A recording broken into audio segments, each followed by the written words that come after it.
Hello friends, welcome to my channel Rio.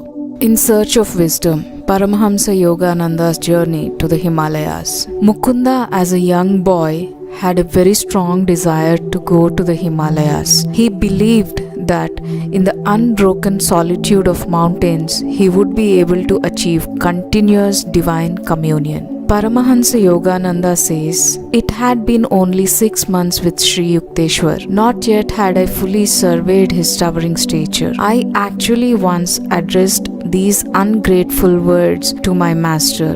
Master, please permit me to go to the Himalayas. Many hillmen live in Himalayas, yet possess no God perception." My Guru's answer came slowly and simply. Wisdom is better sought from a man of realization than from an inert mountain. Ignoring Master's plain hint that he and not a hill was my teacher, I continued requesting for permission. Sri Yukteswar vouchsafed no reply. I took his silence for consent, an interpretation readily accepted at one's own convenience. In my Calcutta home that evening, I busied myself with travel preparations.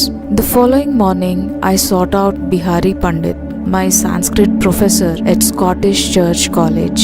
"Sir, you have told me of your friendship with great disciple of lahirimahasaya. Please give me his address."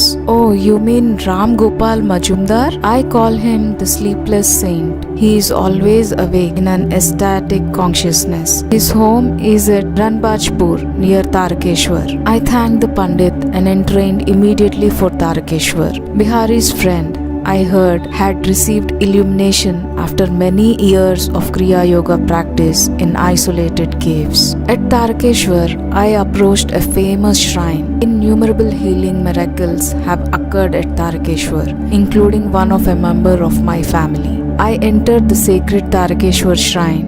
The altar contains nothing but a round stone. Its circumference, beginningless and endless, makes it aptly significant of the infinite. My own mood at that moment was so austere that I felt disinclined to bow before the stone symbol.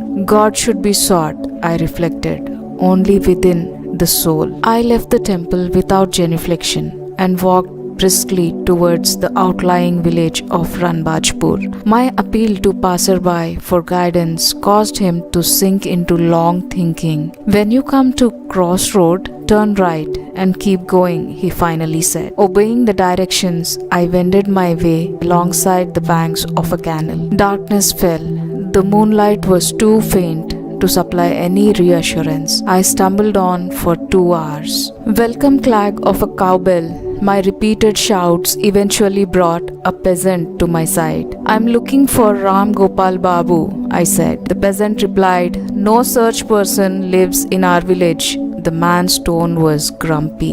Hoping to allay suspicion in his politically troubled mind, I touchingly explained my predicament. He took me to his home and offered a hospitable welcome. "Ranbajpur is far from here," he remarked. "At the crossroad, you should have turned left, not right," he said. My earlier informant, I thought sadly, was a distinct menace to travelers.